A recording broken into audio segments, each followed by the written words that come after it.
गोड़ लगतनी। हम हैं खुशबू तिवारी।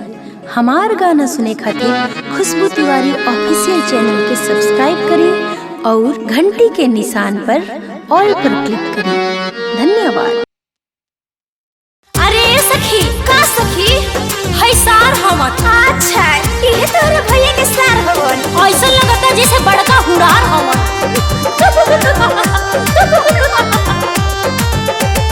नहीं चढ़वलस टीवी पंखा, नहीं चढ़वलस कूलरवा हो। ए हो नहीं चढ़वलस टीवी पंखा, नहीं चढ़वलस कूलरवा हो। नहीं चढ़वलस टीवी पंखा, नहीं चढ़वलस कूलरवा हो। ओए सुन सुनो रो भैया के कंजूस मिलल सरवा हो। ओए सुन सुनो रो भैया के कंजूस मिलल सरवा हो।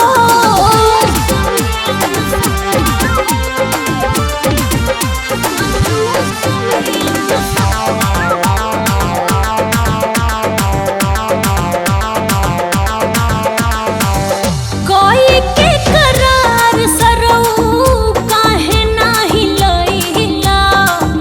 तिलकों में कहूँ ना बर्तन चढ़ाइला। अरे बोला ना हो।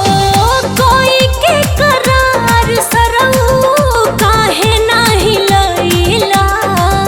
तिलकों में कहूँ ना बर्तन चढ़ाइला। देवी के रहे फुलहा लैला खाली भाई भरवा हो। देवी के रहे फुलहा लैला खाली भाई भरवा हो। ओइसन सुघर भैया के तू कंजड़ मिलला सरवा हो। ओइसन सुघर भैया के कंजूस मिलला सरवा हो।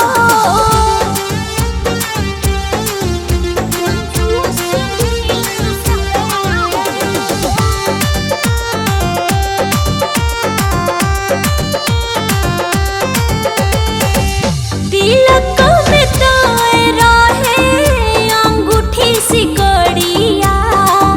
खली है काहे अइला पूछस खुशबू तिवारिया।